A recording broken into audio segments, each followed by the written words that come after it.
Hi everyone. In our previous two videos on rolling dice, we saw the number of ways of getting a particular sum when two or three unbiased dice are rolled. Now we will try to generalize the expression for any number of dice and see how many ways of getting a particular sum S are there. So let's say there are n dice and we know that the minimum sum would be n corresponding to n ones, and the maximum sum possible on the faces of all the dice would be 6n corresponding to all n's, all sixes, right? So now let's see, if we take the average of these two extreme sums, it comes out to be 7n by 2. And if you relate this to our first video in which we had n is equal to 2 for two dice, we could form a triangle with a vertex as 7 and two extreme sums 1 and 6 and intermediate sums as well.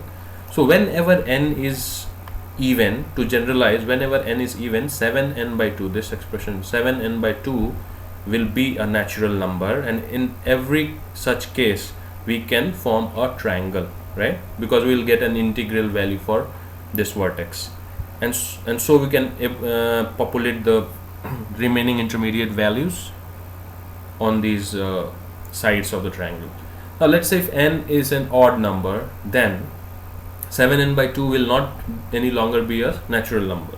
So in that case we will truncate this triangle to a trapezium, and we can have these 2 points as 7n minus 1 by 2 and this one as 7n plus n plus 1 by 2, right? So if you take the average of these two, you again get 7n by 2, but since 7n by 2 is no longer an integer here, we can take 7n minus 1 by 2 and 7n plus 1 by 2, both of which will be natural numbers, consecutive natural numbers. And this is what happened when we took n is equal to 3. So when you put n is equal to 3 in these two numbers, you will get the expression as 10 and 11. And these happen to be the sums which occur for the maximum number of time. This is also something that we saw in earlier videos, and we can generalize this, that for any n number of dice, the maximum, if n is odd, the maximum occurrence of a particular sum will happen for 7n minus 1 by 2 and 7n plus 1 by 2, and for even n it would be for 7n by 2, right? Another thing that we saw in case of two dice is that probability of getting the sum as s was same as probability of getting the sum as 14 minus s. And in case of three dice, we saw that the probability of getting the sum as s was same as probability of getting the sum as 21 minus s. Now we can generalize from here that probability of getting the for n dice, the probability of getting the sum as s is same as probability of getting the sum as 7n minus s, right? Now let's try and see what exactly will be the values to populate corresponding to each of the intermediate sums here. So for that we will again go back to our function. Now here we need to know what is the coefficient of x to the power s in the expansion of 1 plus x squared plus x cubed. This will start from x itself, x to the power 1 being corresponding to 1 occurring on face of the dice, x2, x cube, x4, x5 and x6, and this whole raised to the power of n because we are rolling n die, right?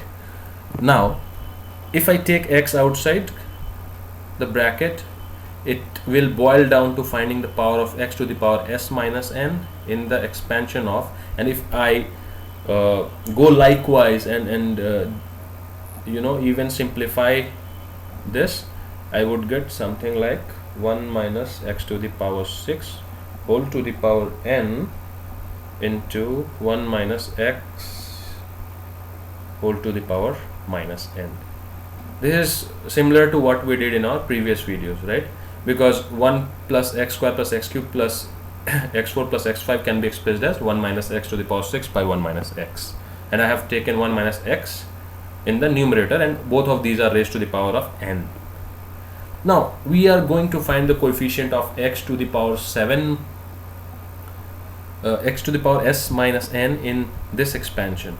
Now if you note carefully, the expansion of the first expression will be something like this: 1 minus nc1 x to the power 6 plus, now this minus and plus sign will alternate, then we have nc2 x to the power 12, then again it will alternate from plus to minus, then nc3 x to the power 18. This will be so on and so forth, and the second expansion of second expression would go like this: 1 plus nc1 x plus n plus 1 c2x square plus so on and so forth, right? Now if we want to know the coefficient of x to the power s minus n in the expansion of the product of these two terms, now the key thing is that s minus n can be formed, the power of x, which is s minus n, can be formed by combination of various items or terms from both these expressions, the product of various terms from both these expressions. So let's say if I take s and n as large values, and let's say corresponding to 1 in the first expression, I must have to select coefficient of x to the power s minus n in the second, and that can be done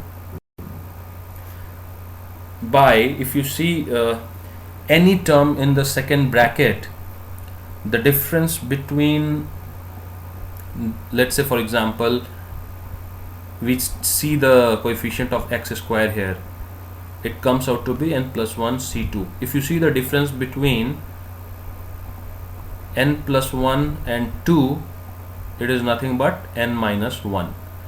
So is the case with any other coefficient of any other power. The difference between the value coming before c and the value coming after c would be n minus 1 always, right?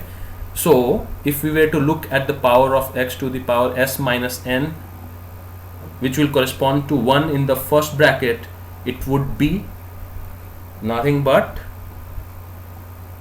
s minus n, and if we add n minus 1 to this, it becomes s minus 1 here. So this will be the first coefficient corresponding to 1 in the first bracket.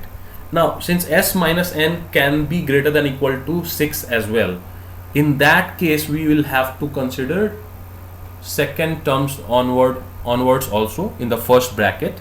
So the next term would be minus n c1 of the first bracket into, now since this is x to the power, this nc1 is coefficient of x to the power 6, now we will have to see the coefficient of that power of x in the second bracket with the powers of x reduced by 6. So we will be looking at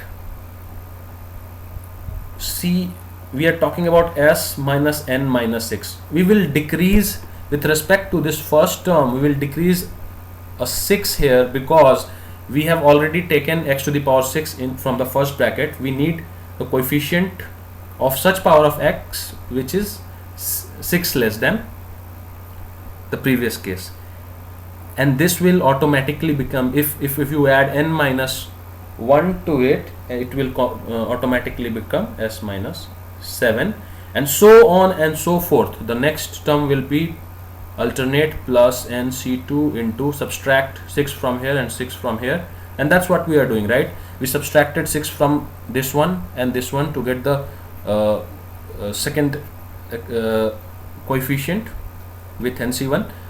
S minus 1 minus 6 is s minus 7, s minus n minus 6 is s minus n minus 6. So the next term will be s minus 13c, s minus n minus 12, minus so on and so forth. So this is my generic expression for the coefficient of x to the power s minus n in the expansion of the original expression. And using this general formula, we can derive the value for any n and s. So let's go back to the results of the previous videos. Let's say my s n was equal to 3 for 3 dies, and the sum was, let's say, 10. So this value directly gives me s minus n is 7, so we have 7 here, and s minus 1 is 9. My next term is going to be nc1, which is 3c1 into, I need to decrease 6 from each of these, so it becomes 3c1. 9 minus 6 is 3, 7 minus 6 is 1. Now plus next term will require me to decrease 6 from 3 and 6 from 1. Is it possible? No, it is not possible, because such a term will not even exist, because they will be negatives. So we stop the iteration right here and we calculate the value. This comes out to be nothing but 36 minus 9, which is 27. This is what we saw earlier, right? So if, let's say, for example, we took an example of n is equal to 4, and let's say we are looking at s is equal to 14.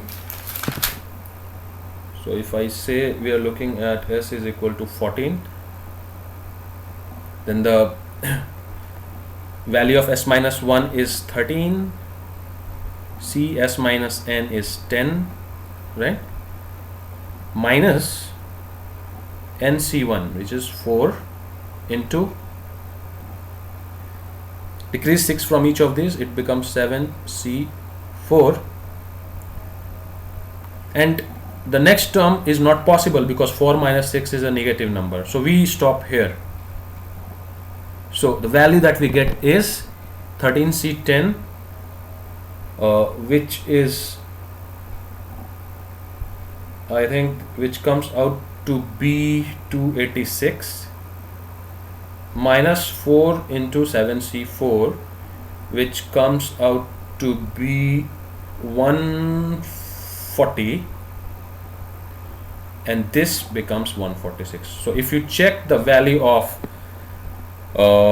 sum as 14 when 4 unbiased dice are rolled, you will get 146 ways of getting that. So basically the idea is you can find the number of ways of getting a particular sum s when n dice are rolled based on this expression that we deduced. You just need to, for any n, you just need to write down the first expression, which is s minus 1 c s minus n, and then you need to do alternate minus plus, and then just go on decreasing 6s from each of the numbers besides c, and this will give you the direct result. So you can populate the triangle likewise. Hope you got the entire picture now.